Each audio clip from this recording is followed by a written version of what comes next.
Get your ghetto ass away from my courtroom, you ignorant black bitch! Officer Harrison grabbed the black woman by her throat and hurled her against the courtroom wall, right outside the judge's chambers. Her head cracked against the concrete. Blood exploded from her nose, staining her white blouse. "Officer Harrison, I'm Chief Claire Bry." "Chief?" He laughed in her face, tightening his grip on her neck. "Listen to this welfare queen. You probably can't even read, let alone run anything. You people are criminals, not chiefs. Now get your hood rat ass out before I drag you to lockup where trash like you belongs." The courtroom door burst open. Judge Ellis stood frozen, his face white as death. "Harrison, dear God, release her!" "Your Honor, that black woman is Chief Claire Bryant, your new police chief. She takes command Monday." Harrison's hands dropped. Every drop of blood drained from his face. The racist cop who brutalized his new boss had just signed his own death warrant and exposed a department built on lies, violence, and hate. The third-floor hallway of the Municipal Justice Center had fluorescent lights that buzzed faintly, the kind of institutional lighting that made everyone look slightly sick. It was 2:44 on a Friday afternoon, and the building hummed with the usual rhythms of justice being processed. Attorneys consulting with clients in corners, defendants waiting on benches, court officers moving between courtrooms with practiced efficiency. Claire Bryant stood near a water fountain, her notepad still in her hand. She'd been making observations for the past 3 hours, watching how officers interacted with the public, noting body language, listening to tone. This was day 5 of her unofficial orientation. 3 months of remote file review followed by a week of silent observation before her Monday swearing-in ceremony. She wanted to see the department as it really operated, not the polished version they'd present to a new chief. Officer Derek Harrison had been escorting a defendant from courtroom 3C to the holding cells. He was a big man, 6'2", with the kind of muscular build that came from serious gym time and the posture of someone used to being obeyed. When he turned the corner and saw Claire standing there, his jaw tightened. "Move," he said. Not a request, a command. Claire looked up from her notes, meeting his eyes but not moving immediately. She was taking in the moment, the automatic aggression, the assumption of authority, the expectation of instant compliance. This was exactly the kind of interaction she'd been watching for. "Sir, I'm just—" she began. "I said move!" Harrison's hand went to her shoulder, fingers digging in. The defendant he was escorting looked away, uncomfortable. Claire kept her voice level. "Officer, I'm Chief Bryant. I'll be starting as—" "Sure you are." His grip tightened. "And I'm the mayor. You got ID?" She started to reach for her credentials. That's when he made his decision. The split-second judgment that would change everything. He grabbed her arm, twisted it behind her back, and slammed her against the wall. Her cheek hit the painted cinder block. The notepad clattered to the floor. "You people," Harrison said, his arm across her collarbone, "always think you can talk your way out of everything. Always got an excuse. Always—" "Officer Harrison!" The voice cut through the hallway like a whip crack.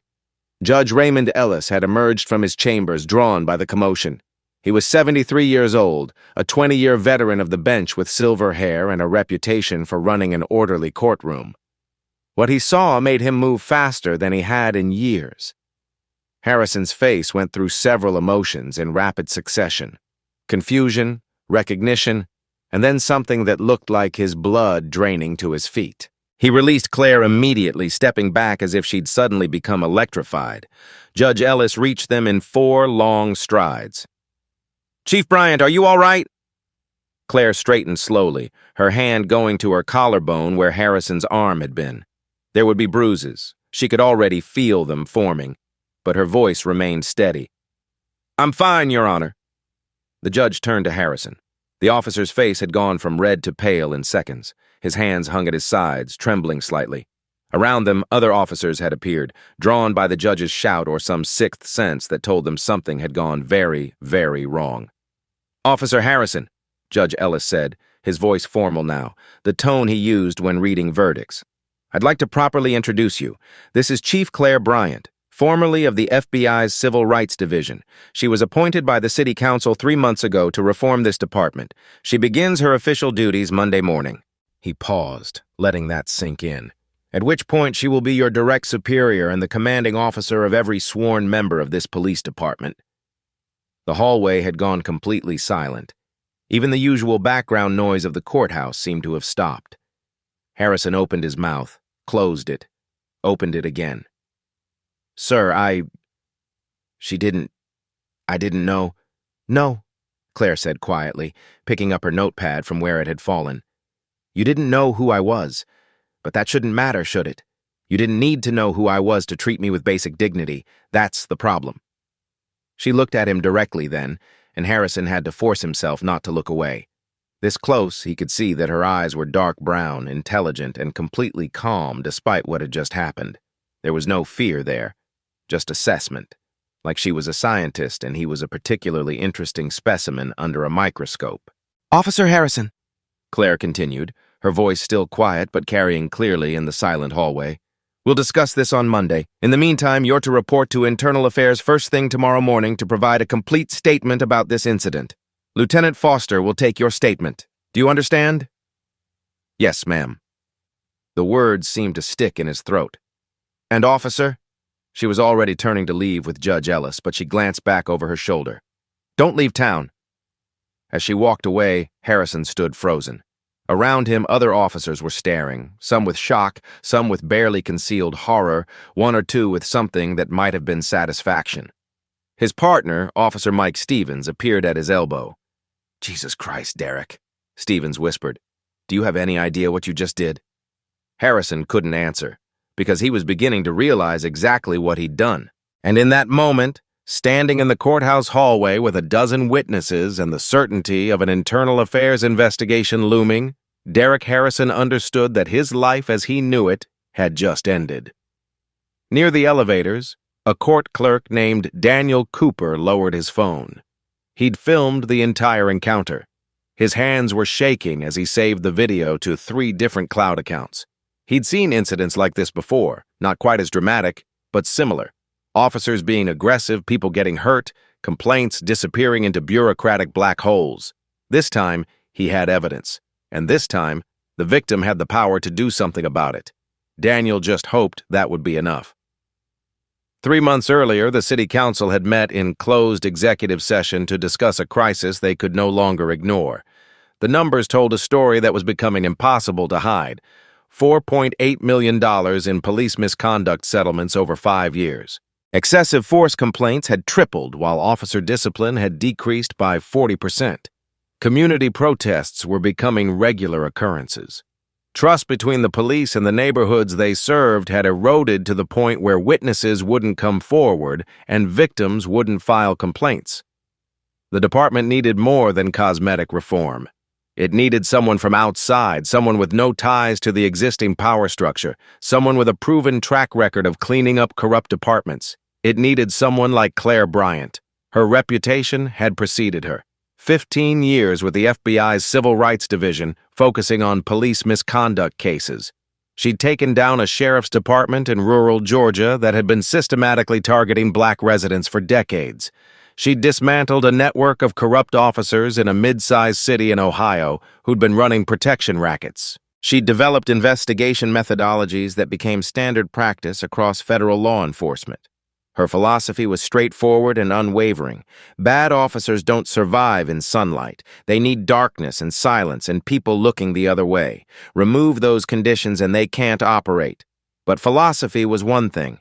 Implementation was another.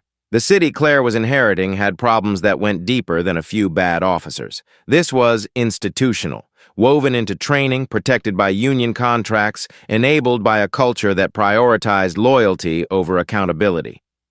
The 3rd Precinct, where Officer Harrison worked, was known throughout the city as the Fortress. It had the highest number of use-of-force incidents, the most complaints, and the lowest rate of sustained disciplinary actions.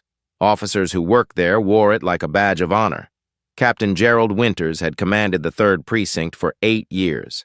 He was a 25-year veteran who'd risen through the ranks by following one simple rule: take care of your officers, and they'll take care of you. What that meant in practice was a precinct where complaints disappeared, where body cameras mysteriously malfunctioned during controversial incidents, where internal investigations always seemed to find insufficient evidence. Winters had a saying he liked to repeat: "What happens on the street stays on the street." His officers loved him for it. The community lived in fear of what that protection enabled. Derek Harrison was a product of that culture, but he wasn't unique.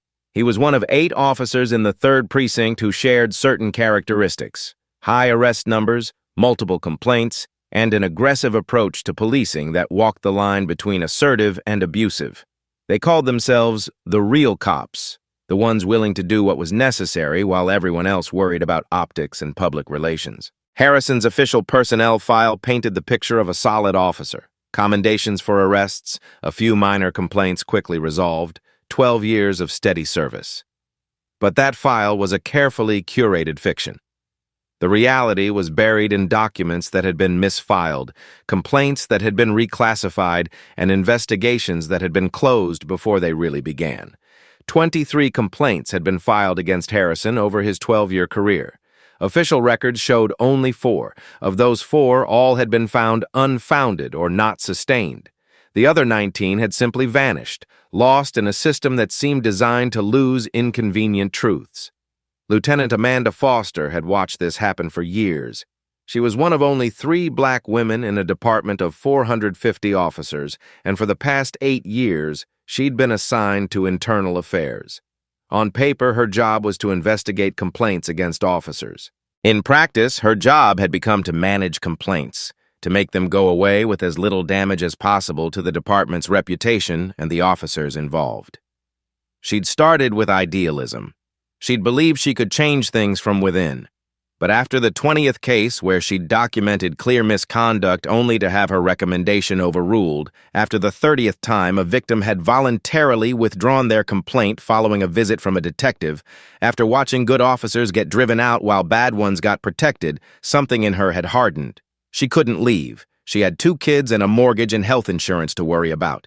But she could document. She could keep records. She could prepare for a day when someone might finally care about the truth. 3 years ago, she'd rented a storage unit under her sister's name.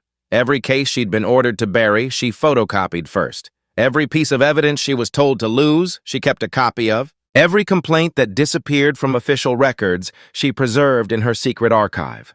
It was insurance, and it was hope. And it was the only thing that let her sleep at night. When she heard about the courthouse incident, heard that Officer Harrison had assaulted the new chief on what was supposed to be her final day of observation, Amanda felt something she hadn't felt in years: genuine hope. If Chief Bryant survived the inevitable pushback, if she was actually serious about reform, if she was willing to fight, then maybe, finally, those files in the storage unit would matter. Harrison's history was a case study in how the system protected its own. 2 years ago, he'd pulled over Elena Rodriguez, a 28-year-old elementary school teacher, claiming he suspected her of drunk driving. She was completely sober. The breathalyzer proved it. But when she questioned why she was being stopped, Harrison had grabbed her arm and twisted it behind her back with such force that her shoulder dislocated. His report said she'd been combative and resistant. The dash camera footage, which existed despite later claims that it malfunctioned, showed nothing of the sort. But that footage was logged as damaged before anyone could review it thoroughly. Elena filed a complaint. 3 days later, Detective James Sullivan visited her home. Sullivan was a 15-year veteran who worked closely with Captain Winters. He was friendly, sympathetic even. He explained how these things worked, how expensive lawsuits could be, how stressful court appearances were, how these cases could drag on for years and affect her job at the school. "These situations," Sullivan told her, sitting in her living room with his badge visible and his voice gentle, "they're complicated. Officers make split-second decisions in difficult circumstances. Sometimes things look worse than they are. Sometimes it's better to let it go and move forward with your life." Elena withdrew her complaint 2 days later.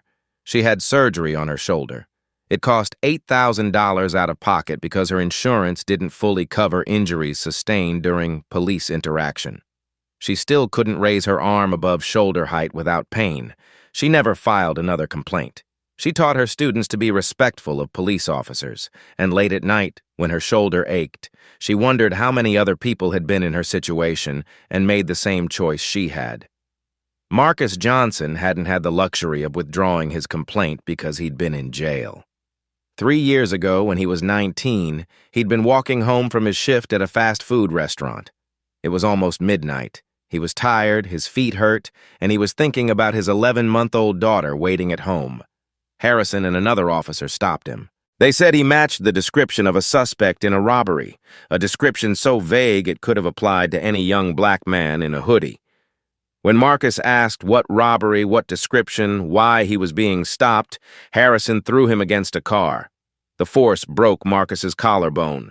The arrest report said Marcus had attacked first, said he'd taken a swing at Harrison, said he'd resisted violently and needed to be subdued. 3 witnesses gave statements contradicting this. The witnesses' statements were lost. The case went forward based on Harrison's report. Marcus's public defender advised him to take a plea deal, assault on a police officer reduced to resisting arrest, time served plus probation. Marcus refused. He knew he hadn't done anything wrong. He believed the truth would come out. He spent 18 months in jail awaiting trial. He lost his job. He lost his apartment. His daughter's mother, frustrated and afraid, moved to another state and got a restraining order. By the time security footage from a nearby business finally surfaced, footage that clearly showed Marcus had done nothing wrong, the damage was done. The charges were dropped, but Marcus left jail with no job, no home, no family, and a deep understanding of how little justice had to do with truth. He was 22 now. He worked odd jobs when he could find them. He avoided police like they carried a disease, and when he heard that Chief Bryant wanted to interview him about his case, his first instinct was to refuse. "Why should I help you?" he asked Amanda Foster when she tracked him down. "What changes for me?" Amanda didn't have a good answer to that. The truth was, nothing changed Marcus's past, but she tried anyway. "Nothing changes what happened to you," she said. "But maybe we can stop it from happening to the next kid walking home from work." Marcus had looked at her for a long moment, then slowly nodded. Not because he believed in the system. He'd learned that lesson too well. But because he remembered being 19 and believing that the truth mattered. Maybe somewhere there was still a 19-year-old kid who deserved to keep believing that. The pattern Amanda uncovered in her secret files was damning. 47 cases over 4 years, all following similar trajectories. An aggressive encounter, often in a neighborhood with poor camera coverage. A report that justified force by claiming resistance or threat. Complaints filed and then vanishing. Victims who withdrew statements or couldn't be reached for follow-up. Internal investigations that concluded with insufficient evidence or not sustained. And woven through it all, the same names appearing again and again. Harrison, Sullivan, Winters. 3 officers who supplemented each other's reports, who backed up each other's stories, who ensured that complaints never gained traction. But it wasn't just them. There were records clerks who misfiled complaints. There were union representatives who counseled officers on how to phrase their reports. There was Maxwell Bennett, an attorney who specialized in defending police officers and who had represented officers in 89 misconduct cases over 5 years. 89 cases, and not a single sustained violation. Bennett's fees came from the union's legal defense fund, but he also ran a consulting firm that provided use of force training to the department. A contract worth $250,000 a year. Captain Winters sat on the committee that approved that contract. Winters also received $15,000 annually in speaking fees from Bennett's firm. It was a closed loop. Money flowed from the department to Bennett's firm. Bennett defended officers who generated lawsuits.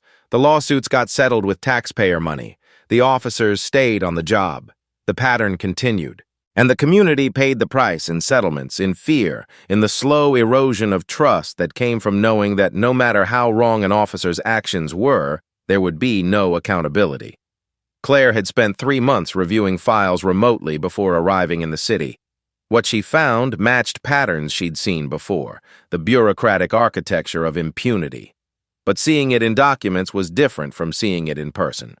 That Friday afternoon in the courthouse, when Harrison had slammed her against the wall, Claire had felt several things in quick succession. Pain, professional assessment of the situation, and a cold clarity about exactly what she was up against. This wasn't one bad officer. This was a culture that had taught officers like Harrison that they could get away with it, that had rewarded aggression and protected abuse, that had made people like Elena and Marcus and dozens of others feel like their only option was to stay silent and move on. As she left the courthouse that afternoon, her shoulder already bruising, Claire knew that Monday's swearing-in ceremony would be the beginning of the real work. Not the work of running a police department, that was the easy part.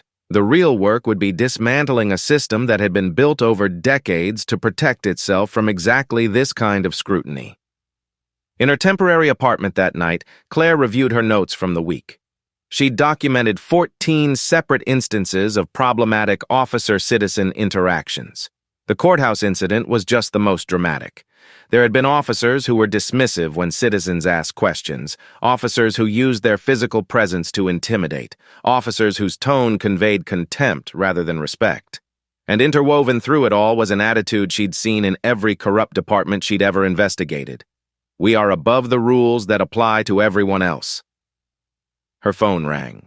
It was Amanda Foster, calling from a number Claire didn't recognize. "Chief Bryant," Amanda said without preamble, "I need to talk to you. Not at the office, not on recorded lines, somewhere private." They met at a coffee shop far from police headquarters. Amanda brought a folder. Inside were summaries of cases, not the originals, those were too risky to move, but detailed notes about what she'd documented. "I have 47 cases," Amanda said quietly, glancing around to make sure they weren't overheard. "Cases that were buried. Harrison is in 23 of them, but he's not alone. There are 7 other officers with similar patterns, and it all runs through Captain Winters." Claire reviewed the summaries. Each one made her jaw tighten a little more. "Why didn't you come forward before?" "To who?" Amanda's laugh was bitter. "Internal Affairs reports to the deputy chief, who protects Winters. The union protects the officers. The city attorney settles cases to avoid publicity." "And officers who break the code?" She trailed off, then pulled up her sleeve to show a long scar on her forearm. 2 years ago, someone slashed my tires and broke my car window, left a note that said, 'Mind your business.' I reported it. The investigation went nowhere. You kept the files anyway. I couldn't not. Every case I buried felt like a betrayal. This was the only thing I could do that felt like resistance, I guess." Claire closed the folder. "Lieutenant Foster, I'm restructuring internal affairs on Monday. I want you heading it. Real authority, real independence, and I want full access to your files." Amanda's eyes filled with tears. She blinked back quickly. "They'll retaliate. Against me, probably against my family. Not if we move fast enough, and not if we have evidence so overwhelming they can't." Claire leaned forward. "I didn't come here to manage this problem. I came here to solve it. But I need people inside who are willing to fight. Are you willing?" Amanda thought about every case she'd been forced to close, every victim she couldn't help, every good officer who'd left in disgust while bad ones got protected. She thought about her kids and the world they'd grow up in, and she thought about Elena Rodriguez's dislocated shoulder, Marcus Johnson's 18 months in jail, and all the others whose names filled her secret files. "Yes," she said, "I'm willing." That night, while Claire and Amanda were meeting, Derek Harrison sat in the Fraternal Order of Police Lodge with Captain Winters, Detective Sullivan, and 4 other officers who'd been at the courthouse.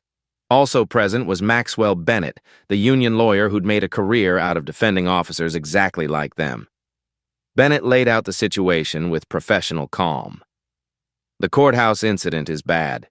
If there's video, if witnesses talk, we have a serious problem.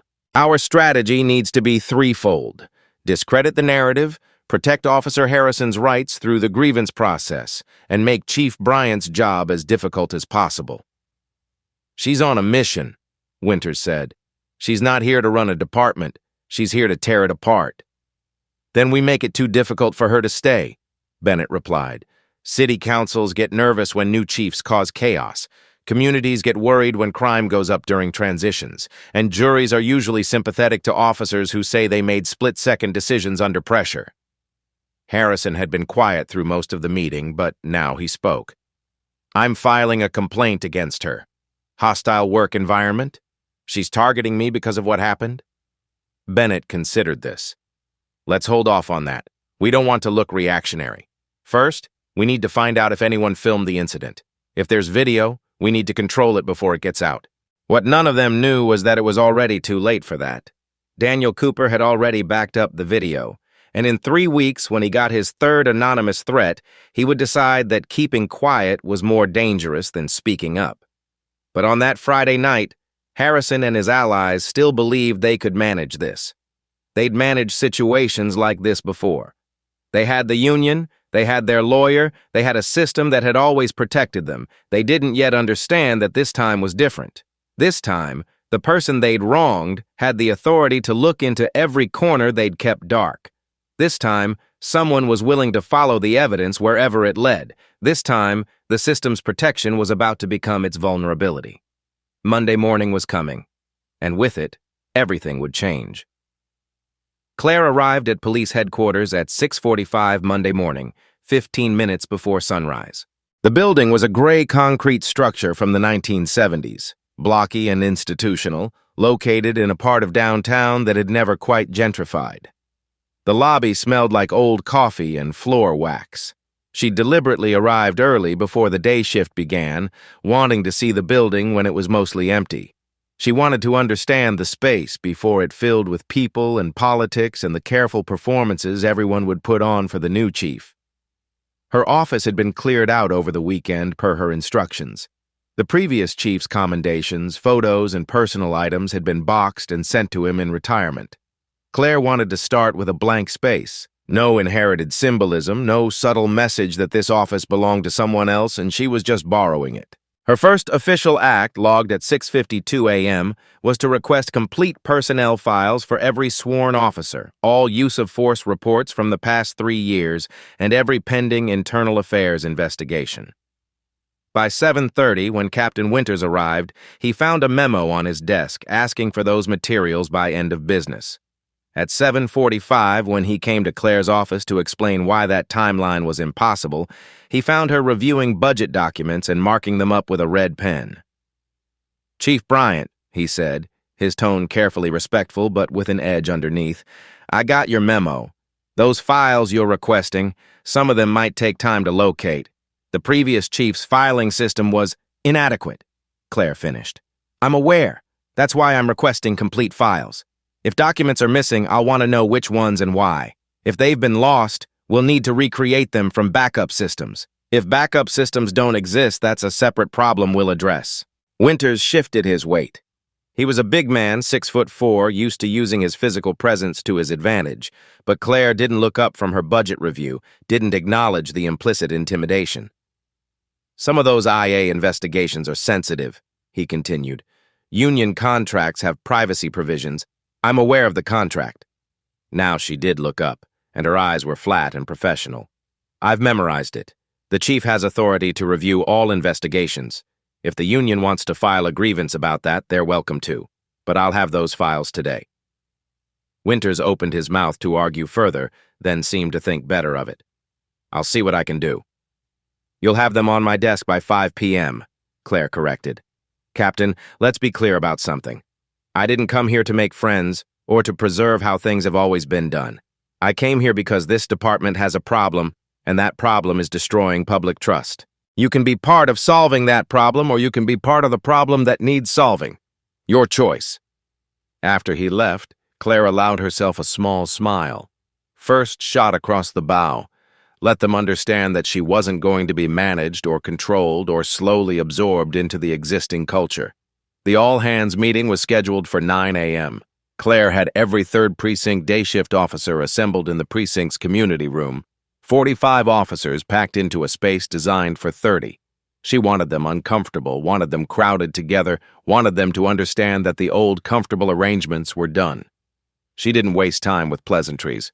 "I'm Chief Claire Bryant. I'm not here to make friends. I'm here because this department has a trust problem with the community it serves, and that puts all of you in danger. When people don't trust police, they don't report crimes. They don't come forward as witnesses. They don't call for help when they need it. That makes your jobs harder and more dangerous." The room was silent. Officers sat with crossed arms, skeptical faces, a few openly hostile expressions.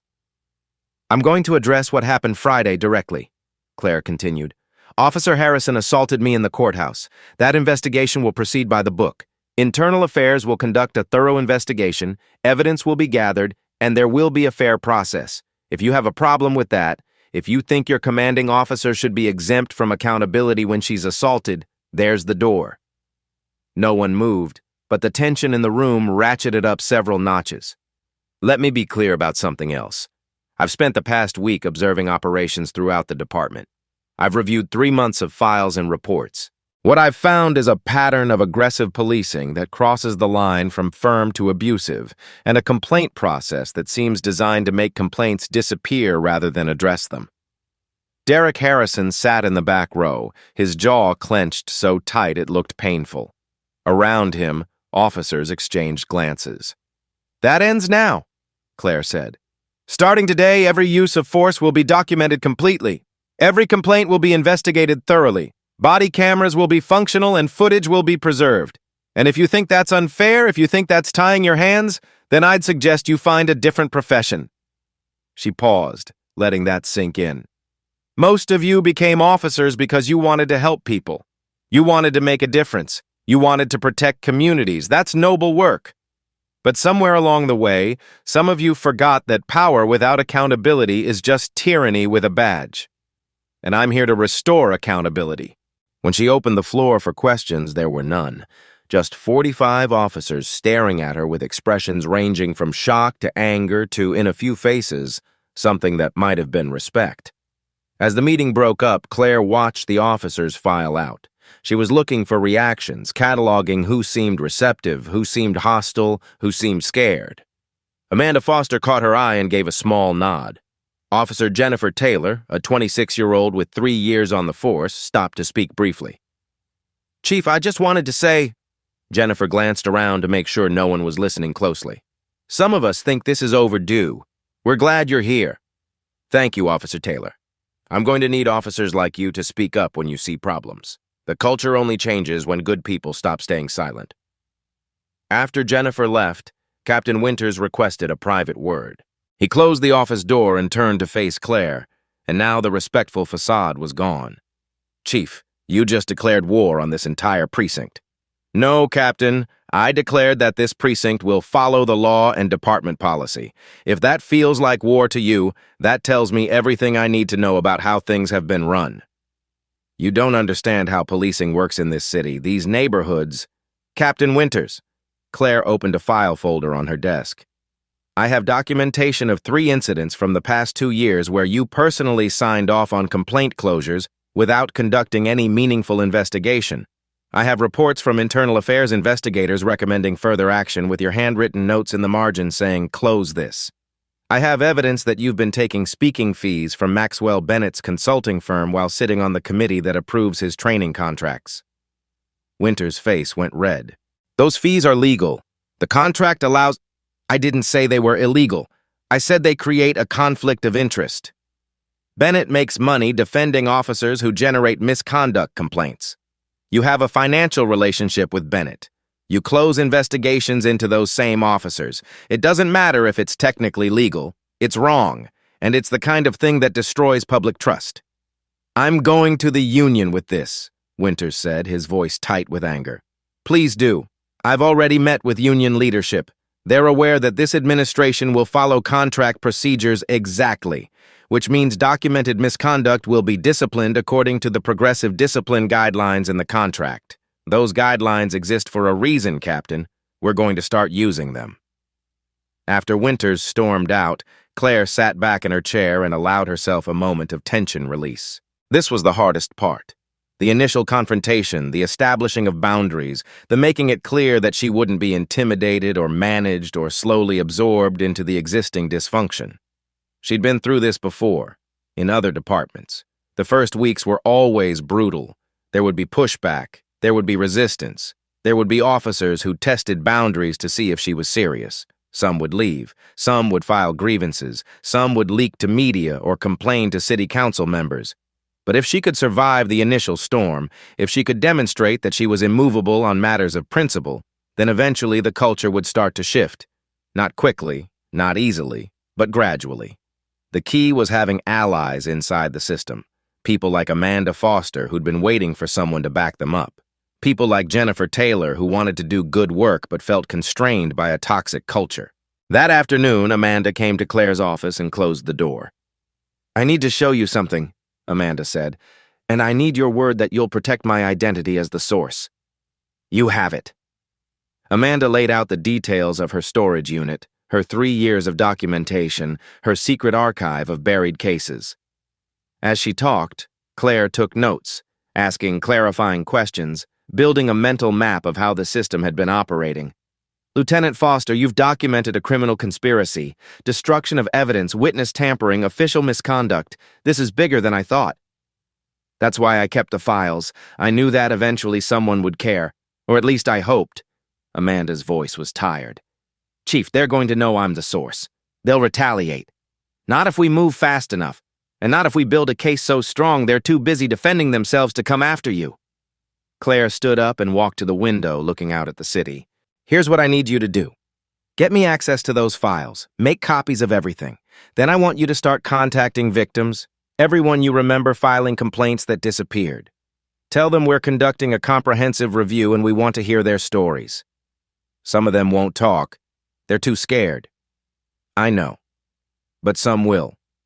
The ones who've been waiting for someone to listen." Claire turned back to Amanda. "And I need you to do one more thing. I'm restructuring internal affairs. As of tomorrow, you're the commanding officer of IA with the rank of captain.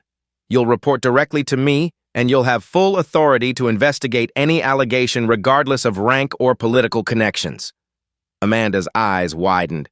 "Chief, the Union will fight that. Winters will be furious." "Let them fight. The previous structure obviously didn't work. Time to try something new." That evening, while Claire was still in her office reviewing personnel files, the opposition was organizing at the FOP Lodge. Harrison, Winters, Sullivan, Bennett, and a core group of 8 officers met to discuss strategy. "She's moving too fast," Bennett said, pacing the room. "Restructuring IA, requesting complete files, promoting Foster. She's building a case. We need to slow her down," Winters said. "Make her job so difficult she gets frustrated and leaves. Or we find something to discredit her," Sullivan suggested. "Background information, past cases, something we can use." Harrison had been quiet through most of the meeting, but now he spoke. "What about the court clerk? The one who was filming? If that video exists, we need to know." Bennett made a note. "I'll make some inquiries. If there's video, we need to control the narrative around it before it goes public." What they didn't know was that the video was already backed up in multiple locations, and Daniel Cooper was beginning to realize that his silence might be more dangerous than speaking out. But on that Monday evening, both sides were still maneuvering, still gathering strength, still preparing for the real battle that was coming. In her apartment, Claire reviewed the day's events. The confrontations had gone as expected. The resistance was predictable. The path forward was clear, even if it would be difficult. She thought about Elena Rodriguez's dislocated shoulder, about Marcus Johnson's 18 months in jail, about all the people whose complaints had been buried, whose voices had been silenced, whose experiences with police had taught them that justice was for other people. This was why she did this work, not for the politics or the authority or the challenge, but for them. For every person who'd been taught that their dignity didn't matter, that their rights were negotiable, that the system would always protect itself rather than protect them. She had 3 months of documentation, Amanda's files, and a growing list of victims willing to talk. It wasn't enough yet, but it was a start. And tomorrow she'd continue building the case. Day by day, file by file, witness by witness, until the evidence was so overwhelming that even a corrupt system couldn't ignore it. Derek Harrison had made a mistake when he slammed her against that wall. He'd created a victim with power and authority and the ability to look into every dark corner he and his colleagues had been hiding in. Now the only question was how deep the corruption went and how many people would have to fall before the department could be rebuilt into something worth believing in. Amanda's storage unit was in a facility on the edge of the city, the kind of place that advertised 24-hour access and climate control, but mostly catered to people who had more possessions than space. Unit 237 was 10 feet by 10 feet, filled with filing boxes stacked 3 high, each labeled with dates and case numbers that existed nowhere in official records. Claire arrived at 7 a.m. on Tuesday, accompanied by 2 FBI agents she'd worked with during her time in the Bureau. She'd called in a favor. If this case was as big as she suspected, she'd need federal resources eventually. Better to establish those relationships now. "These are just the cases from the past 4 years," Amanda explained, pulling out the first box. "I couldn't save everything from before that. I was too scared, too new, too convinced I might get caught." The first case Claire reviewed was Elena Rodriguez. The file contained the original complaint form in Elena's handwriting, describing how Officer Harrison had dislocated her shoulder during a traffic stop. There was a copy of the medical report showing the injury. There were photos Elena had taken of the bruising, and there was the internal memo from Amanda recommending further investigation, along with Captain Winter's handwritten note. Complainant history of traffic violations suggests pattern of resistance, close as unfounded. Elena had no history of traffic violations. That was simply a lie. The second case involved Marcus Johnson. Amanda had copies of the witness statements that had disappeared. 3 people who'd seen Harrison throw Marcus against the car, breaking his collarbone. There was the original arrest report, with its claim that Marcus had attacked first. And there was a supplemental report from Detective Sullivan, written 2 days after the arrest, that described Marcus as having known gang affiliations. Another lie, designed to make the victim seem less credible. As Claire worked through the boxes, a pattern emerged with crystalline clarity. Each case followed a similar script. First, an aggressive encounter, usually in a neighborhood with poor camera coverage. The arrest reports always justified force by claiming the subject had been combative, resistant, or threatening. The language was often identical, suggesting officers had been trained to use specific phrases that would provide legal cover. Second, when complaints were filed, they were assigned to Detective Sullivan for investigation. Sullivan's reports were filed quickly, often within 24 hours, which was impossibly fast for a thorough investigation. His findings were always the same: insufficient evidence, conflicting accounts, no sustained violation. Third, complainants frequently reported being visited by officers, usually Sullivan or someone working with him, who suggested that pursuing the complaint would be difficult, stressful, and potentially harmful to their employment or family situation. These conversations weren't documented anywhere, but victim after victim described similar experiences. Fourth, if complainants persisted, evidence had a way of disappearing. Body camera footage was corrupted. Witness statements were misfiled.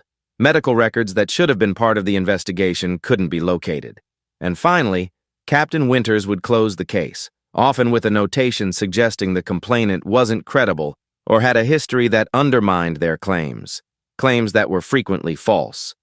Claire had seen corrupt systems before, but this was systematic in a way that suggested long practice and careful refinement. This wasn't a few bad officers taking advantage of a weak system. This was an actively maintained apparatus designed to protect misconduct. By the end of the first day at the storage unit, Claire had documented 47 cases following this pattern. But the deeper she dug, the more connections she found. Case number 32 involved a young mother named Sarah Williams. 15 months ago, Harrison had responded to a noise complaint at her apartment. When Sarah tried to explain that the noise was coming from a different unit, Harrison had become aggressive. Her 7-year-old son had stepped between them, frightened and trying to protect his mother. Harrison had grabbed the child, claiming the boy was interfering with police business. When Sarah stepped forward to shield her son, Harrison arrested her for assault on a police officer. The charges were eventually dropped, but not before Child Protective Services investigated based on Harrison's report. Sarah had nearly lost custody. Her son, now 8, still had nightmares about police officers. In her interview with Claire and Amanda, Sarah broke down describing it. "He's 8 years old," she said, her voice cracking. "He's 8, and he's terrified of anyone in uniform. Police officers, security guards, even the crossing guard at his school, because he watched a man with a badge hurt his mother and take her away." This was one of the moment vang that Claire knew would resonate. It wasn't abstract. It wasn't about policy or procedure. It was about a child who'd learned to fear the people who were supposed to protect him. As Claire gathered testimony, she began mapping connections. She created a visual timeline on a large whiteboard in her office with cases plotted by date, location, officer involved, and outcome. The pattern became stark. 77 cases over 4 years. Geographic clustering in low-income neighborhoods, particularly areas with limited camera coverage. The same 8 officers appearing again and again, Harrison plus 7 others who formed his core group. Detective Sullivan investigating all but 3 of the cases. Captain Winters closing all 47 that Amanda had documented. But there was more. Claire noticed something else in the pattern. Several incidents occurred at the same intersection, Jefferson and 5th. It was an area with no traffic cameras, no business security cameras, nothing to contradict an officer's version of events. She requested patrol assignment records. Sure enough, Harrison and his group frequently volunteered for shifts covering that area.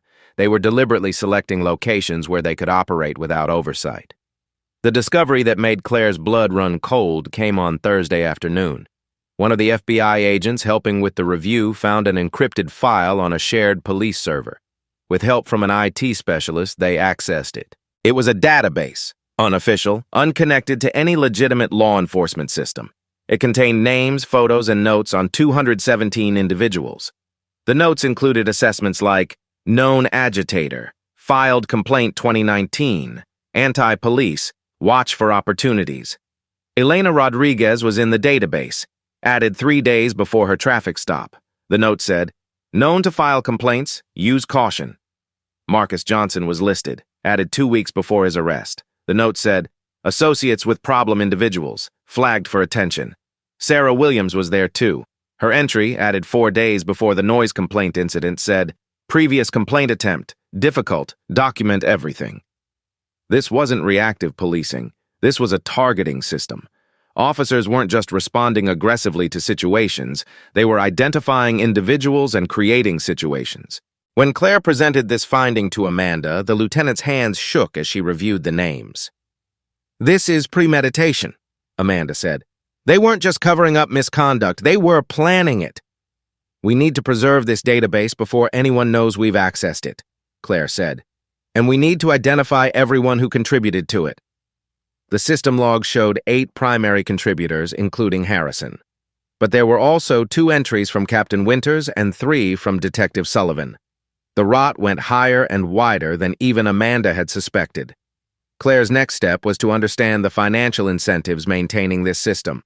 Following the money revealed a network that was almost elegant in its corruption. Maxwell Bennett's law firm had represented officers in 89 misconduct cases over 5 years. His fees, paid by the union's legal defense fund, totaled $2.1 million. But Bennett also owned a consulting firm that provided use-of-force training to the department, a contract worth $250,000 annually. Captain Winters sat on the committee that approved that contract, and Winters received $15,000 per year in speaking fees from Bennett's consulting company. The incentive structure was clear. Bennett profited from defending misconduct cases and from training officers who generated those cases. Winters benefited financially from maintaining a relationship with Bennett.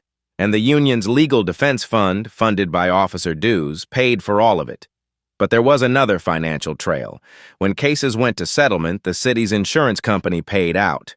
That insurance company had raised rates 3 times in 5 years, costing taxpayers an additional $900,000 annually.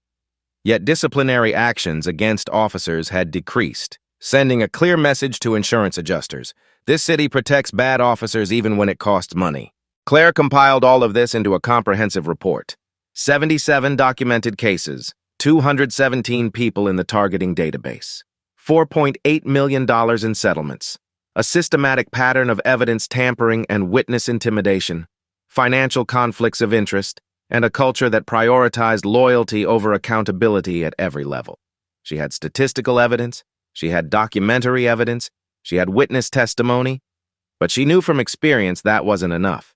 Systems this entrenched had ways of deflecting statistical analysis, claiming isolated incidents, suggesting reformed procedures. What she needed was something undeniable, something that would make the community demand accountability, something that would put a human face on the statistics. She needed the video of what Harrison had done to her to become public. Daniel Cooper had been living in fear for 3 weeks. After the courthouse incident, he'd backed up the video but hadn't decided what to do with it. Then he'd started getting texts from blocked numbers. Saw you filming. Delete it. Final warning. 2 nights ago, someone had broken into his apartment while he was at work. Nothing was stolen, but his laptop had been moved. His desk had been searched. The message was clear. We can get to you. Daniel called the police to report the break-in. The responding officer took a cursory report and left. Daniel knew nothing would come of it. That's when he made his decision. The threats weren't going to stop. If anything, they'd escalate. His only protection was making the video so public that harming him would draw more attention than it prevented. On a Thursday evening, 3 weeks after the incident, Daniel uploaded the video to 3 social media platforms simultaneously. He included a detailed statement. This is Chief Claire Bryant being assaulted by Officer Derek Harrison in the courthouse where I work. I filmed this on her first day observing our justice system. She identified herself. She didn't fight back. She didn't raise her voice. And then we found out she's his boss. This happens all the time to people who don't have her authority. How many others has this officer hurt who couldn't do anything about it? #justice for all. Then he sent copies to 3 local news stations, 2 national networks, and a civil rights organization. And he called Amanda Foster. "Lieutenant," he said when she answered, "I just released the video. They're going to know it was me." Amanda's response was immediate. "Where are you right now?" "My apartment." "Pack a bag. I'm sending officers you can trust to bring you somewhere safe. Don't open the door for anyone else." Within 3 hours, the video had 50,000 views. Within 12 hours, it had passed 2 million. By morning, it was on every news channel, and Daniel Cooper was in protective custody at a location known only to Claire, Amanda, and 2 FBI agents. The video played in slow motion on news broadcasts. You could see Claire standing near the water fountain, taking notes. You could see Harrison approaching with his defendant. You could see the aggressive body language, the grab, the slam against the wall, and most damning, you could hear the audio. "Harrison, move." Claire, "Officer, I'm Chief Bryant. I'll be starting as..." Harrison, "Sure you are. You got ID?" The sound of the grab, the impact against the wall, and then Harrison's voice, dripping with contempt. "You people always think you can talk your way out of everything." That phrase, "you people," became the focal point. The racist undertone was unmistakable. This wasn't just excessive force. This was an officer treating a black woman with contempt, assuming she was lying about her identity because of her race, using violence to enforce submission. Social media erupted. #FireHarrison trended nationally. #Justice for Claire became a rallying cry. But there was also #BackTheBlue, with police supporters arguing that the video didn't show what happened before, that people were rushing to judgment, that good cops were being demonized. The comment sections became war zones. People analyzed the video frame by frame. Some noted that Harrison continued to press his arm against Claire's collarbone even after Judge Ellis appeared. Others pointed out that his first instinct wasn't to check if she was okay, but to make excuses. Victims started coming forward publicly. Elena Rodriguez gave a televised interview describing her dislocated shoulder and showing her surgical scars. "He did the same thing to me," she said. "I didn't have a video, I didn't have power, so I just lived with it." The city's major newspaper ran a front-page article. Chief's assault spotlights years of complaints. The story detailed the $4.8 million in settlements, the pattern of complaints, the questions about internal affairs investigations. By Friday morning, 3,000 people had gathered at City Hall for a rally. Community activists who'd been demanding police reform for years finally felt validated. Mothers whose sons had been brutalized shared their stories, and throughout it all, the video played on large screens. Harrison's violence, Claire's composure, the inescapable evidence. The police union held a counter press conference. President Thomas Bradley, flanked by officers in uniform, pushed back. "Officer Harrison made a mistake, and he's being crucified for it. This video doesn't show the full context. We don't know what Chief Bryant said or did before the camera started rolling. What we do know is that she's launched a campaign against dedicated officers, and now she's using this incident to justify it." The implication was clear. Claire had provoked the incident to manufacture a crisis that would justify her reform agenda. Some media outlets gave this narrative equal weight. Questions surround police chief assault video, ran one headline. Was Chief Bryant where she should have been? Questioned another. But the momentum was building. The mayor, facing intense pressure, announced a public disciplinary hearing to be held in 2 weeks. It would be open to the community, streamed online, presided over by a retired federal judge. All evidence would be presented. Both sides would have their say. Claire watched these developments from her office, managing the department while the controversy swirled around her. Internally, the department was fracturing. About 40% of officers believed Harrison was being scapegoated. 20% quietly supported Claire. The remaining 40% wanted to keep their heads down and wait for it all to blow over.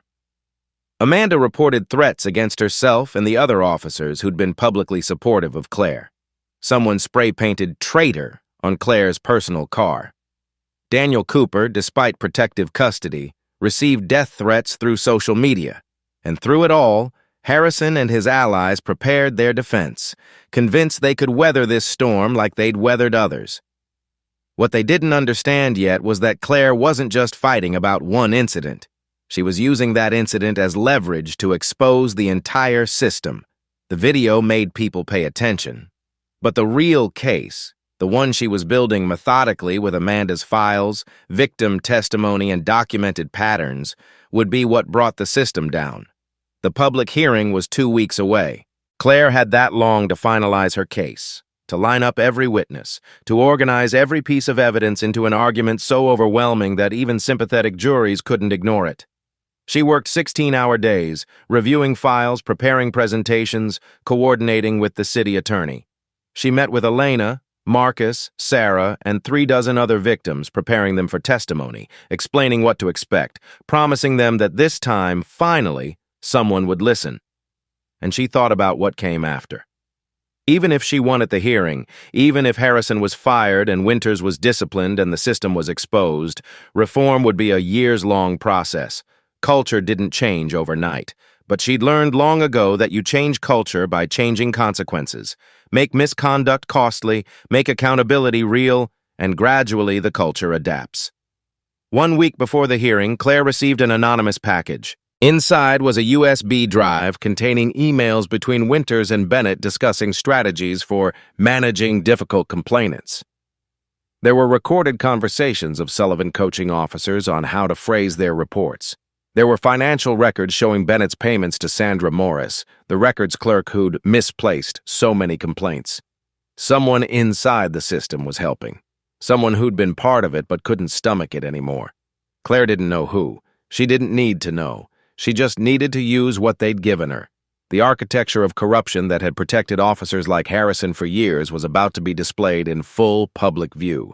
Every tactic, every lie, every manipulation would be documented and explained. And when it was all laid out, when the community could see exactly how they'd been failed, maybe then real change could begin. The hearing was scheduled for Friday, 2 weeks after the video went viral.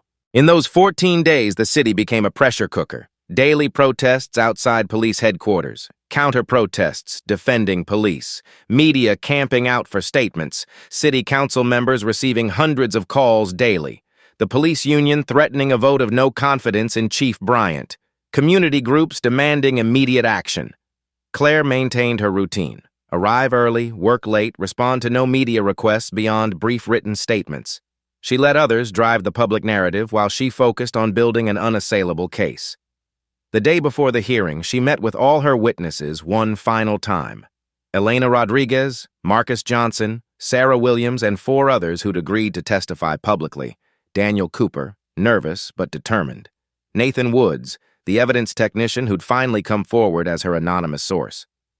Tomorrow will be difficult, Claire told them. Maxwell Bennett is an excellent attorney.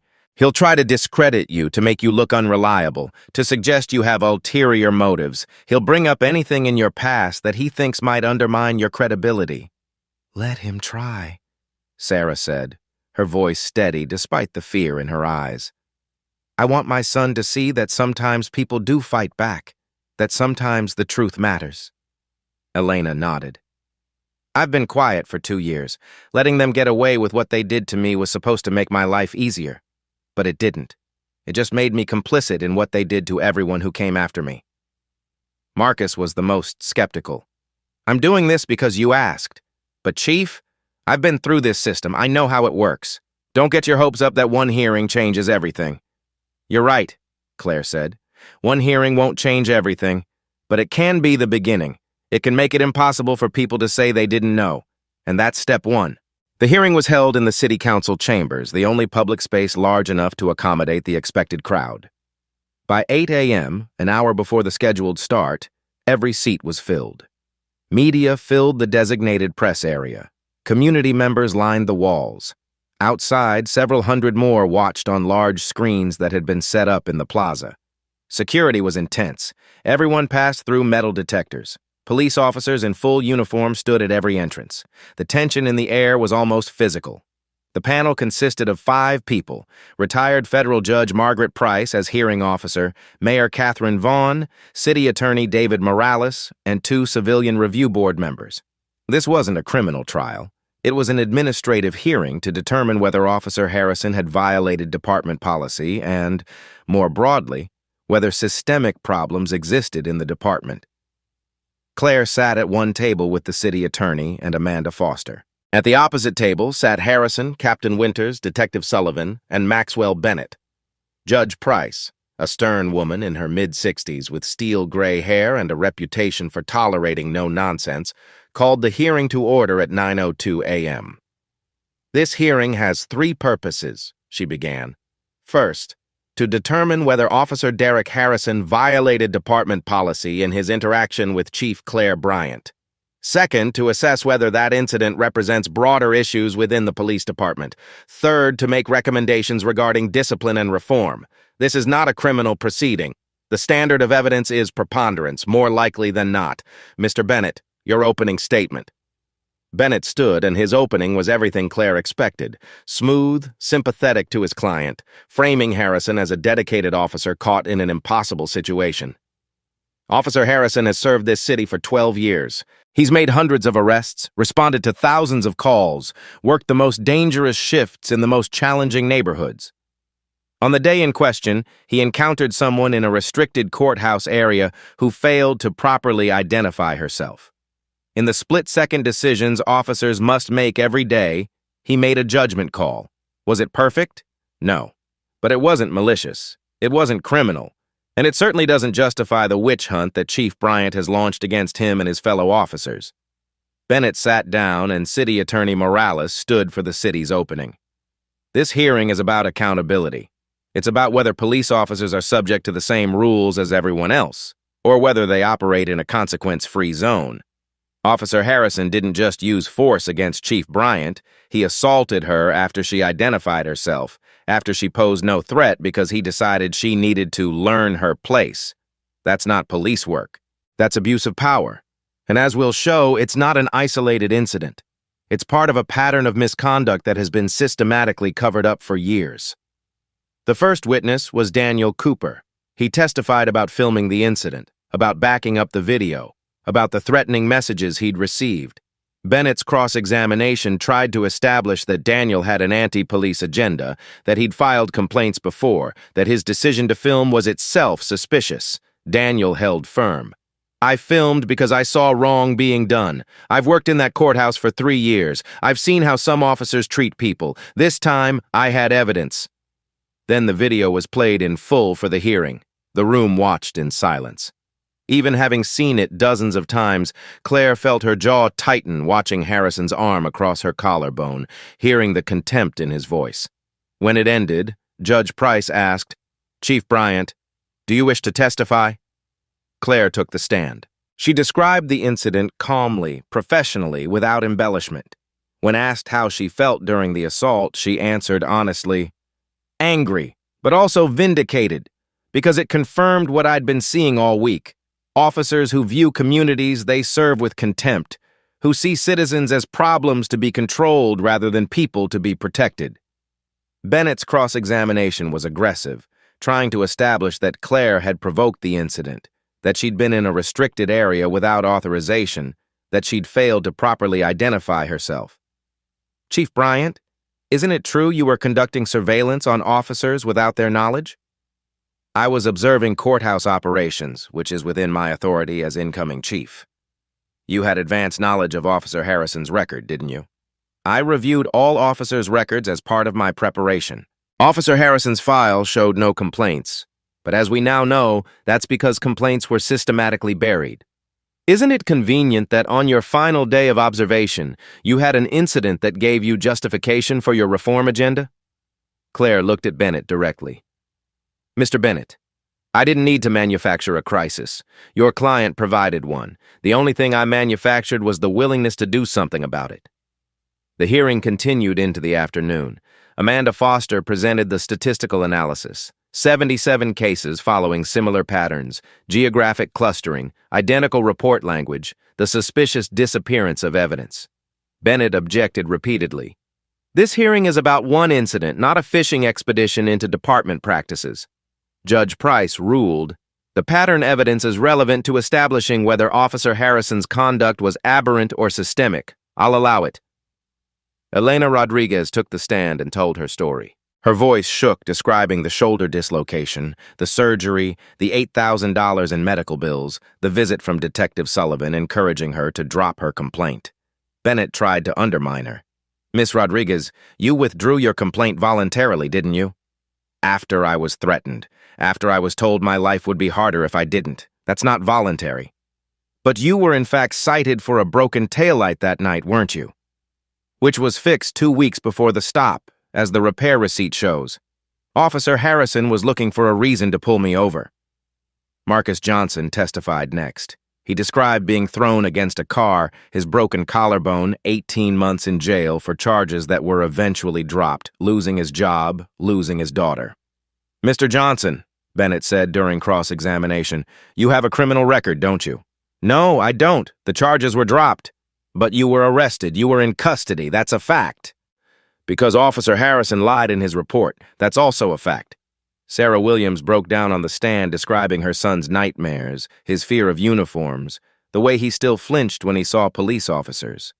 The room was silent, except for her quiet sobbing. My son is 8 years old, she said. He's 8, and he's terrified of the people who are supposed to protect him, because Officer Harrison grabbed my child to prove a point, to show he could, and nobody stopped him. Bennett's cross-examination of Sarah was brief and careful. Even he seemed to recognize that attacking a mother discussing her traumatized child would backfire.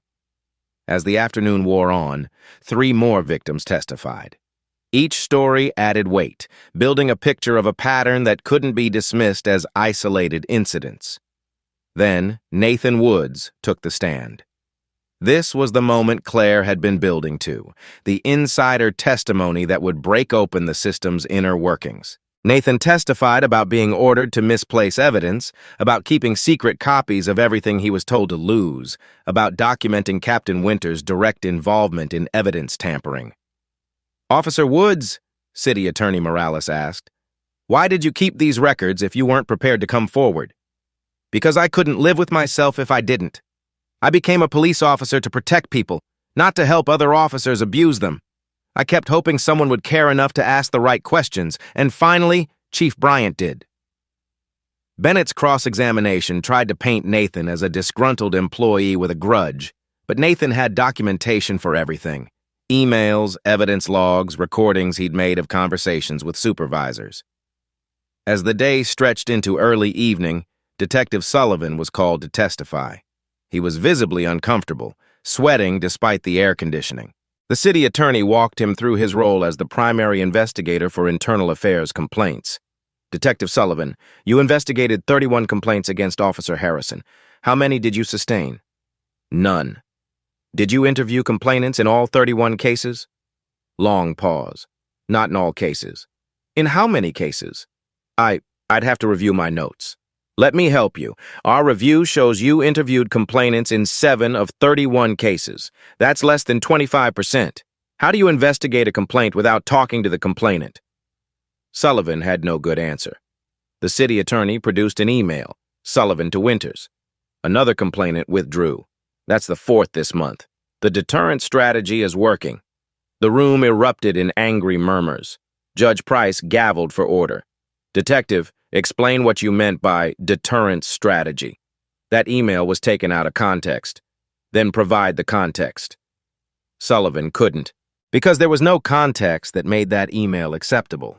As Sullivan stepped down, looking defeated, Captain Winters was called. The hearing had already run over its scheduled time, but Judge Price decided to continue into the evening session rather than break overnight. Winters testified that he'd acted in good faith, that he'd relied on his investigators' recommendations, that he'd never intentionally buried complaints. The city attorney systematically dismantled his testimony, producing email after email showing Winters directing investigations to be closed, Winters coaching officers on report language, Winters consulting with Bennett about how to manage difficult complaints. Captain Winters, you received $15,000 annually from Maxwell Bennett's consulting firm while sitting on the committee that approved his training contract. Did you disclose that financial relationship? It was disclosed in my annual ethics form, which is reviewed by whom? The deputy chief, who reports to you. Winters had no response to that. Finally, at 9:49 p.m., nearly 13 hours after the hearing began, Officer Derek Harrison took the stand. He was pale, tired, and visibly shaken by the day's testimony. His account of the courthouse incident tried to portray himself as acting in good faith. I didn't hear her identify herself clearly. I perceived a security threat. I used appropriate force to control the situation. But the video contradicted him. Audio analysis, played for the hearing, showed Claire's identification was clearly audible. The city attorney walked Harrison through his career. 67 use-of-force incidents over 12 years, 23 complaints, identical phrasing across dozens of reports. Officer Harrison, who taught you to write reports using these specific phrases? I learned report writing in training. Which training? Maxwell Bennett's street survival course? Harrison glanced at Bennett, unsure how to answer. I attended that course, yes. And it included a section on report writing, didn't it? A section that taught you how to justify force in your documentation? It taught us to document accurately. Let me read from the course materials. The city attorney held up a document. Section 7, Report Writing for Officer Safety. Always include language about subjects' furtive movements, aggressive posture, or failure to comply with commands. These phrases establish legal justification for escalation. Does that sound like documenting accurately, or does it sound like creating a narrative? Harrison had no answer. The final piece of evidence was the blue database that Nathan Woods had helped uncover. When its existence was revealed, a targeting list of 217 people, including victims who'd filed complaints. The reaction in the chambers was audible shock. Elena Rodriguez's name was shown on screen along with her entry. Known to file complaints, use caution. Added 3 days before her traffic stop. Marcus Johnson's entry, associates with problem individuals, flagged for attention. Added 2 weeks before his arrest. Sarah Williams. Previous complaint attempt, difficult. Document everything. Added 4 days before the noise complaint. Officer Harrison, the city attorney asked, did you contribute to this database? It was a tool for officer safety. A tool for officer safety that targeted people who'd filed complaints against police? We were just keeping track of problem individuals. Individuals whose problem was that they'd exercised their right to file complaints when officers violated their rights. Judge Price had to gavel for order 3 times as the audience reacted. Closing arguments came near midnight. The chambers were still full. No one had left, despite the late hour and the length of the hearing. Bennett's closing tried to salvage what he could. Officer Harrison made mistakes, but he's being used as a scapegoat for systemic issues he didn't create. Firing him won't fix this department. City Attorney Morales' closing was direct. Mr. Bennett is right about one thing. Officer Harrison didn't create these problems alone, but he participated in them willingly, systematically, and without remorse. This department can't heal until it holds people accountable. All of the people, officers, supervisors, everyone who enabled this system. Judge Price announced she would issue her findings the next morning, giving her time to review all evidence and testimony overnight. As the hearing adjourned at 12:14 a.m., Claire watched people file out. Some looked satisfied, some angry, some simply exhausted. Elena, Marcus, and Sarah sat together in the front row, not moving yet. Amanda approached Claire. That was Brutal. That was necessary, Claire corrected. Now we wait. But they both knew the waiting was almost over. The evidence was overwhelming. The pattern was undeniable. The system had been forced to examine itself in public, and what it saw wasn't pretty. 12 hours later, Judge Price would issue her ruling, and nothing would ever be the same. Judge Margaret Price arrived at City Hall at 7 a.m. Saturday morning. She'd spent the night reviewing evidence, watching video repeatedly, reading transcripts of testimony. She'd made notes, crossed them out, started over. This wasn't a decision to be made lightly. By 8 a.m., she had her findings written. By 9 a.m., the city council chambers were filling again. Smaller crowd than yesterday, but still significant. Claire sat in the front row with Amanda. Harrison sat with Bennett, Winters, and Sullivan. The mayor and city council members took their seats on the dais. Judge Price wasted no time with preliminaries.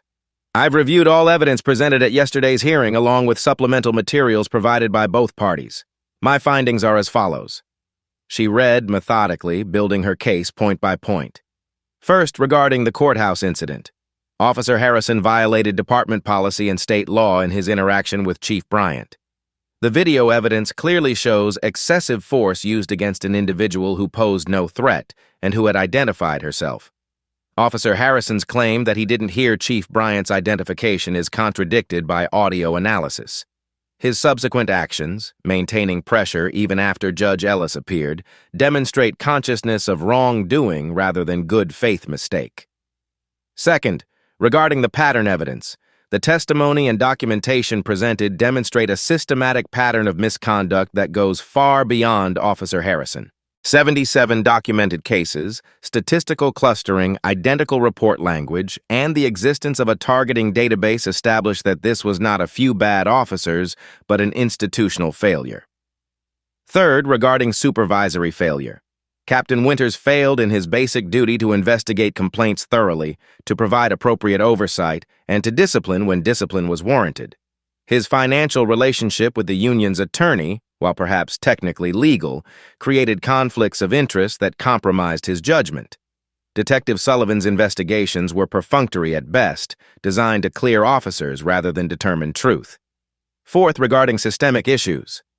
The evidence shows a department culture that prioritized protecting officers over protecting citizens, that viewed accountability as the enemy rather than the foundation of public trust, and that actively worked to prevent complaints from being fairly investigated. Based on these findings, I make the following recommendations. Officer Derek Harrison. Termination, effective immediately. Criminal referral to the district attorney for assault and official misconduct. Captain Gerald Winters. Suspension without pay pending further investigation. Recommendation for demotion or termination based on findings of that investigation. Detective James Sullivan. Reassignment from Internal Affairs. Mandatory retraining. Suspension of 30 days without pay. Department-wide. Implementation of federal oversight through a consent decree. Comprehensive review of all use-of-force policies. Complete restructuring of internal affairs with independent civilian oversight. Mandatory de-escalation training for all officers. Early warning system for officers with complaint patterns. Public database of all use-of-force incidents and disciplinary actions. Finally, I want to address something directly to this community. What was exposed in this hearing isn't just about a few officers. It's about all of us. Every time we looked away when we knew something was wrong. Every time we accepted the explanation that someone must have done something to deserve rough treatment. Every time we prioritized order over justice. Police officers have difficult jobs, yes, but difficulty doesn't excuse abuse. And this department, this city, has excused too much for too long. Judge Price set down her written findings and looked directly at Harrison. Officer Harrison, I want you to understand something. You didn't just assault Chief Bryant that day. You assaulted the idea that police officers are public servants rather than public masters. You demonstrated exactly the attitude that destroys trust between police and communities. And you did it in a way that couldn't be hidden or explained away. You gave this community incontrovertible proof of what many of them had been saying for years. She turned to Claire. Chief Bryant, you have a difficult road ahead. Culture doesn't change because of one hearing. But sunlight is the best disinfectant, and today we've turned on a lot of lights. I wish you luck. The chambers erupted, half in cheers, half in angry protests. Police union representatives walked out. Community members embraced, some crying. Media rushed to file stories.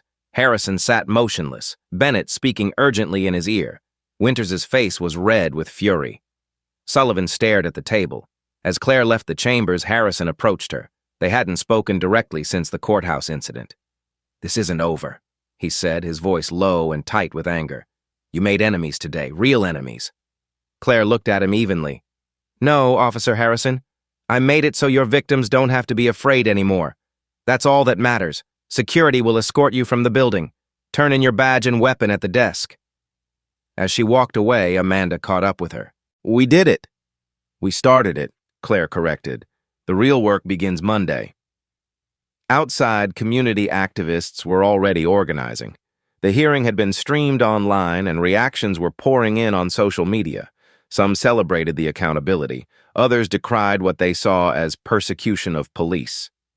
Elena Rodriguez stood in the plaza surrounded by reporters. "This doesn't give me my shoulder back. It doesn't erase 2 years of silence. But maybe, it means the next person won't have to stay silent." Marcus Johnson spoke to a smaller group. "I'm glad they fired him, but firing one cop doesn't change the system. We need to stay vigilant. We need to keep demanding accountability." Sarah Williams held her son's hand. Reporters approached, but she shook her head. She'd said what she needed to say yesterday. Today was about beginning to heal. That afternoon, the police union held an emergency press conference. President Thomas Bradley announced that the union would appeal Harrison's termination, would file grievances challenging the disciplinary actions, would fight the federal consent decree in court. "This was a kangaroo court," Bradley said. "Officer Harrison is being sacrificed to appease anti-police activists. We will not abandon our members." The battle wasn't over. It was, in many ways, just beginning. But something had shifted. The architecture of corruption that had protected misconduct for years had been publicly exposed. The tactics that had worked before, intimidating victims, losing evidence, closing investigations without real scrutiny, couldn't work anymore because everyone was watching now. At police headquarters, Claire met with her command staff Monday morning. About a third of the faces were new, officers who'd requested transfers rather than work under her leadership, replaced by officers from other precincts or new hires. The mood was tense, but not hostile. "I'm not going to pretend that what happened this weekend was easy or comfortable for any of you," Claire began. "Being in law enforcement means being under scrutiny, and that scrutiny has intensified. But here's what I want you to understand. Accountability protects good officers. When bad officers get away with misconduct, it makes everyone look bad. It makes your jobs harder and more dangerous. It erodes the trust you need to do effective police work. Starting today, we're implementing new procedures. Every use of force will be reviewed. Every complaint will be investigated thoroughly. Body cameras will be mandatory and footage will be preserved. We're instituting an early warning system to identify problematic patterns before they escalate. And we're creating community oversight boards with real authority. Some of you will hate these changes. Some of you will think I'm handcuffing you. If you feel that way, I encourage you to think about why documentation and accountability feel like handcuffs. The officers who don't need to worry about documentation are the ones who have nothing to hide. Most of you became police officers for the right reasons. You wanted to help. You wanted to make a difference. You wanted to protect. I'm here to make sure that's still possible, to create a department where good officers can do good work without being undermined by bad officers who generate mistrust and lawsuits. Questions? Officer Jennifer Taylor raised her hand. "Chief, how do we rebuild trust when half the community sees us as the enemy?" "Day by day. Interaction by interaction, decision by decision. You rebuild trust by being worthy of it, by being fair, by admitting mistakes, by holding yourselves to high standards. It's not quick and it's not easy, but it's the only way." The federal consent decree took effect within a week. A monitoring team from the Department of Justice began conducting assessments. Training protocols were revised. Use of force policies were rewritten. Internal affairs was completely restructured, with Amanda as captain reporting directly to Claire and with civilian oversight. Not everyone accepted the changes. 8 more officers retired or transferred. The union filed 14 grievances in the first month. Conservative media outlets ran stories about police being persecuted and crime increasing under anti-cop leadership. But something else was happening too. Complaint numbers actually increased. Not because misconduct increased, but because people began believing complaints might actually be investigated. Officers started reporting colleagues' misconduct they previously would have stayed silent about. Community groups that had been adversarial began showing up at precinct meetings willing to engage. 3 months after the hearing, Claire reviewed preliminary statistics. Use of force incidents down 35%. Sustained complaints up because they were actually being investigated. Community trust polling showed movement from 23% to 31%. Still terrible, but trending in the right direction. Officer recruitment remained a challenge. Fewer people wanted to join a police force under federal monitoring. But the candidates who did apply were generally better. People who understood that accountability was part of the job, not an obstacle to it. Derek Harrison's criminal trial was set for 6 months out. Bennett would defend him as expected. The union paid for the defense as expected. Some media outlets would frame it as a referendum on policing as expected. But the video existed. The pattern evidence existed. The testimony existed. And unlike previous cases that had been managed in darkness, this one would play out in full public view. Elena Rodriguez started speaking at community events about police accountability. She'd turned her pain into advocacy. Her shoulder still hurt, but she'd found purpose in making sure others didn't suffer silently like she had. Marcus Johnson remained skeptical of the system, but he'd agreed to serve on one of the new community oversight boards. "I don't trust it yet," he told Claire, "but I'll watch it. And if you're serious about change, I'll give you a chance to prove it." Sarah Williams' son was in therapy. The nightmares came less frequently. He still tensed around police officers, but his mother told Claire that recently he'd waved at an officer in the grocery store. Small progress, but progress. The cost of reform was real.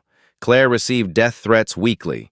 Her car had been vandalized twice more. She had security detail whenever she left headquarters. Amanda reported similar harassment. Officers who supported reforms were ostracized by colleagues. But the alternative, accepting that the system was unfixable, that abuse was inevitable, that power would always protect itself, was unacceptable. Late one night, 6 weeks after the hearing, Claire sat in her office reviewing implementation plans for the consent decree. Amanda stopped by with coffee. "You should go home," Amanda said. "You can't work 20-hour days forever." "I keep thinking about all the people we couldn't help. Everyone who filed complaints before I got here. Everyone who suffered in silence because they knew complaining was pointless." "You can't change the past," Amanda said gently. "But you're changing the future. That has to count for something." "Does it? Sometimes I wonder if we just exposed one small corner of a much bigger problem. If this is even making a difference." "Ask Elena. Ask Marcus. Ask Sarah. They'll tell you it makes a difference." Claire nodded slowly. "Monday, we're implementing the new early warning system. If it works the way it should, we'll catch problematic patterns before they become Harrison-level patterns. And if officers resist, then we'll document their resistance and address it. We keep pushing, Amanda. That's all we can do. We keep pushing until accountability becomes normal instead of exceptional." The conversation was interrupted by Claire's phone. It was the FBI agent who'd been helping with the investigation into threats against Claire and her allies. They'd traced several of the threatening messages to a phone registered to one of Harrison's close associates, another officer who'd already been placed on administrative leave for separate misconduct. "We have enough for charges," the agent said. "Witness intimidation, harassment, possibly conspiracy. More evidence that the corruption went wide and deep, more work to do, more battles to fight, but also more proof that exposing the system, forcing it into sunlight, was working." As Claire ended the call, she thought about Judge Price's words. Sunlight is the best disinfectant. The courthouse incident had opened a door. The hearing had shone light through it. Now the work was following that light into every corner where misconduct had hidden. It would take years. There would be setbacks. Some battles would be lost. But for the first time in a long time, accountability wasn't just a word. It was becoming a reality. 6 months after the hearing, on a cold Monday morning in March, Claire arrived at headquarters to find a new recruit class touring the building. 23 men and women, diverse in background and ethnicity, all wearing crisp new uniforms that still had that brand-new stiffness. One of them, a young black woman named Officer Jasmine Anderson, approached Claire as the tour passed her office. Chief Bryant? Jasmine's voice carried a mix of respect and nervousness. I just wanted to say I joined because of you, because you showed that things could be different, that police work could be about serving, not ruling. Claire studied the young officer's face, seeing the idealism there, the hope that hadn't yet been tested by the realities of the job. Officer Anderson, let me tell you something important. The badge you're wearing is a responsibility, not a license. You'll see things that will make you want to take shortcuts, to cover for colleagues, to accept that this is just how things are done. Don't. The moment you compromise your integrity to fit in is the moment you become part of the problem. Yes, ma'am. Jasmine stood straighter. I won't let you down. After the recruits moved on, Claire returned to the stack of files on her desk. The work never stopped. Today's agenda included reviewing implementation reports for the consent decree, meeting with Community Oversight Board, addressing a complaint filed against an officer in the 5th Precinct, and preparing testimony for Harrison's criminal trial, which was starting next week. The trial would be another public spectacle. Bennett had filed multiple motions to exclude evidence, to limit testimony, to change venue. All had been denied. The case would proceed with the video, the victim testimony, the pattern evidence all admissible. Some legal analysts predicted an easy conviction. Others warned that juries were often sympathetic to police officers, that split-second decision-making doctrine might provide Harrison with a defense. Claire wouldn't speculate. She'd present the evidence and let the system work. That's all she could control. The statistics told a story of incremental progress. Use of force incidents were down 42% from pre-reform levels. Community trust polling had climbed to 38%, still below 50 but trending upward. Complaints were being investigated thoroughly, with a sustained rate now at 23% compared to 3% before Claire's arrival. But numbers didn't capture everything. They didn't capture the veteran officer who'd approached Amanda last week to report a colleague's excessive force, something that would have been unthinkable a year ago. They didn't capture the community meeting where residents and police officers had actually listened to each other instead of shouting. They didn't capture the slow, difficult process of culture change. There were still problems, still officers who resisted reforms, still community members who'd been hurt too badly to trust again, still politicians who used police reform as a political football. The police union had eventually elected new leadership more willing to work with Claire's administration. But tensions remained. Officers complained that body cameras and documentation requirements made their jobs harder. Community activists argued that reforms didn't go far enough, that the system was still fundamentally broken. Both sides had points. This was messy, complicated work without clear solutions. Elena Rodriguez had become a prominent voice in police reform advocacy. She spoke at conferences, wrote op-eds, appeared on panels. Her shoulder still hurt on cold days, but she'd transformed her pain into purpose. Nothing fixes what happened to me, she told a community gathering in February. But every person who files a complaint now and gets a real investigation, that honors what I went through. That makes it mean something. Marcus Johnson remained more skeptical. He served on the Community Oversight Board but pushed constantly for more aggressive reforms. The system will always try to protect itself, he said at one meeting. The moment we get comfortable, the moment we stop pushing, it'll slide back to old patterns. We can't let up.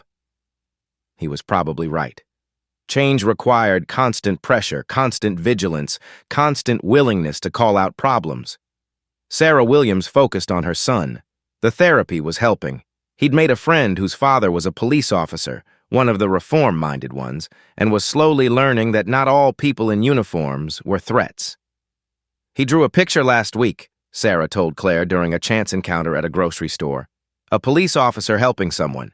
First time I've seen him draw police as helpers instead of scary. It's a small thing, but it's not a small thing, Claire said. It's the whole point.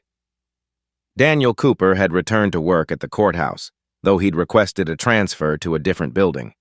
The threats had stopped after the arrests, but he remained cautious. He'd been recognized in public several times, usually with thanks, occasionally with hostility. I did the right thing, he told a reporter in an interview.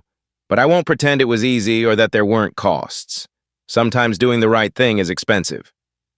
Nathan Woods had been promoted to sergeant, overseeing the evidence unit. His documentation of tampering had led to a broader investigation that resulted in 3 more terminations and a complete overhaul of evidence handling procedures. "I spent 2 years documenting corruption because I didn't know what else to do," he reflected. "Turns out documentation matters, evidence matters, truth matters. Who knew?" Amanda Foster, now Captain Foster, headed internal affairs with real authority and independence. She'd hired 4 new investigators, all with backgrounds in oversight work. The backlog of uninvestigated complaints had been cleared. New complaints received thorough, prompt investigation. "We're actually doing the job IA is supposed to do," she told Claire. "Crazy concept, right?" But Amanda still received threatening messages occasionally, still got hostile looks in the cafeteria, still had to maintain security precautions. The personal cost of fighting the system remained real. Captain Winters had resigned rather than face termination proceedings. He immediately took a position as a public safety consultant for a right-wing media outlet, where he appeared regularly to criticize police reform efforts. Detective Sullivan had completed his retraining and was working a desk job in records. He kept his head down, did his work, and apparently hoped everyone would forget his role in the old system. Maxwell Bennett still represented police officers in misconduct cases, though his consulting contract with the city hadn't been renewed. He'd filed multiple lawsuits challenging the consent decree, all unsuccessful so far. The Federal Monitor assigned to oversee reforms issued quarterly reports. The most recent one noted progress but highlighted areas needing improvement: recruitment of diverse candidates, retention of reform-minded officers, sustainable funding for oversight mechanisms. "Reform is a marathon, not a sprint," the report concluded. "This department has made significant progress, but cultural change requires years of sustained effort." That effort continued daily. New officers were trained in de-escalation and community policing. Existing officers were retrained, with resistant officers eventually counseled out or terminated. Community oversight boards reviewed every use-of-force incident and complaint investigation. Not every case ended satisfactorily. Some investigations couldn't determine what happened. Some officers accused of misconduct were exonerated because evidence was genuinely insufficient. The system wasn't perfect because no system operated by humans could be. But it was better. Measurably, demonstrably better than before. On a Friday afternoon in late March, Claire testified at Harrison's trial. She recounted the courthouse incident again, calmly and without embellishment. Bennett's cross-examination tried to establish that she'd been where she shouldn't have been, that she'd failed to identify herself clearly, that her reform agenda had motivated her to make an example of his client. Claire didn't take the bait. She simply told the truth. Harrison had assaulted her after she identified herself, used excessive force against someone who posed no threat, and demonstrated exactly the attitude that made police accountability necessary. The trial lasted 3 weeks. Elena, Marcus, and Sarah all testified. The pattern evidence was admitted. The video played dozens of times for the jury. After 7 hours of deliberation, the jury found Harrison guilty of assault and official misconduct. He was sentenced to 18 months in prison and permanent bar from law enforcement. The verdict sparked reactions across the spectrum. Police reform advocates celebrated. Police unions decried it. Media outlets analyzed its implications. Claire issued a brief statement. "This verdict represents accountability, not persecution. Officer Harrison violated his oath and the law. The jury held him responsible. That's how the system is supposed to work." But she knew that one verdict didn't solve systemic problems. Harrison was one officer. The culture that had enabled him involved hundreds of people making thousands of small compromises and rationalizations. Changing that culture required changing incentives, changing training, changing oversight, changing expectations. It required years of sustained pressure.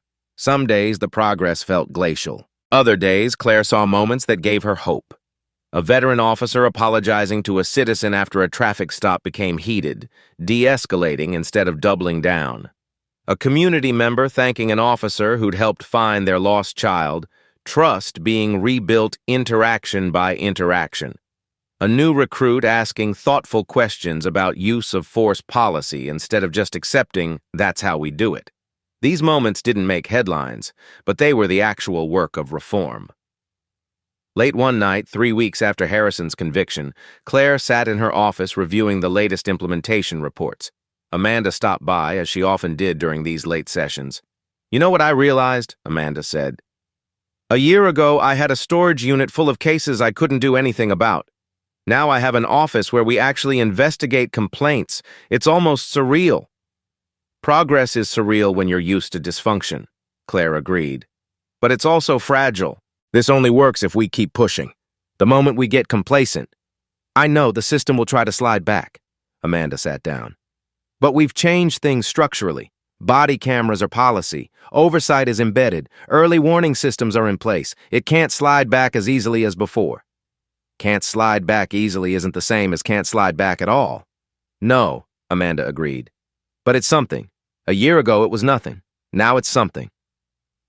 They sat in companionable silence for a moment, two women who'd fought the same battle from different positions and were now allies in the ongoing work. "I got an email yesterday," Amanda said, "from a woman in California who read about what we did here. She's filing a complaint against an officer in her city, and she cited our case. Said it gave her hope that complaints can actually matter." "One case at a time," Claire said. "That's how systems change. One person deciding to speak up. One investigator deciding to do the job right. One leader deciding accountability matters more than protecting the institution." "Think we'll be doing this in 10 years? "I hope not. I hope in 10 years this department won't need someone like me pushing constantly. I hope the culture will have shifted enough that accountability is just how things work." "And if it hasn't?" Claire smiled slightly. "Then I guess we keep pushing." She thought about the new recruits she'd met that morning, about Officer Jasmine Anderson, idealistic and determined, about all the people who joined law enforcement for the right reasons and then had to navigate systems that made doing the right thing difficult. The work wasn't finished. It would never be completely finished. There would always be officers who shouldn't be officers, supervisors who covered for them, systems that prioritize self-protection over accountability. But the work was happening. That was the important thing. As Claire gathered her files to leave for the night, she paused at the window. The city stretched out below, lights flickering in the darkness. Somewhere out there, someone was having an interaction with police. Maybe it would be respectful and professional. Maybe it wouldn't be. But now, at least, if it wasn't, there were mechanisms to address it. Not perfect mechanisms, not flawless oversight, but something. A chance at accountability where before there had been none. That was progress. Messy, incomplete, fragile progress, but progress nonetheless. She picked up her bag and turned off the office light. Tomorrow would bring more complaints to investigate, more resistance to overcome, more incremental changes to implement. But tonight, she could acknowledge that the fight was worth it. That Elena and Marcus and Sarah and all the others who'd found the courage to speak up had changed something real. Justice wasn't a moment.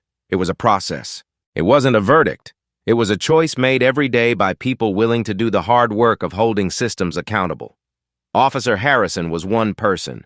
The system that protected him was bigger. Dismantling it took time, courage, and people willing to risk everything for what was right. This story wasn't over. Stories like this never were.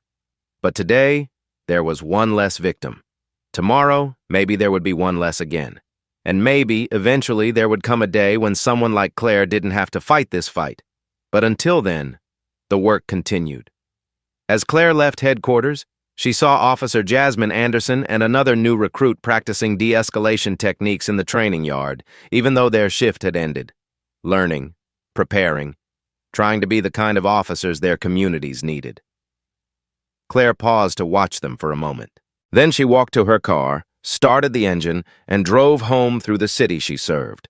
A city slowly, painfully, learning that power without accountability was tyranny, and that the badge was a responsibility, not a license. The road was long, but at least finally they were walking it.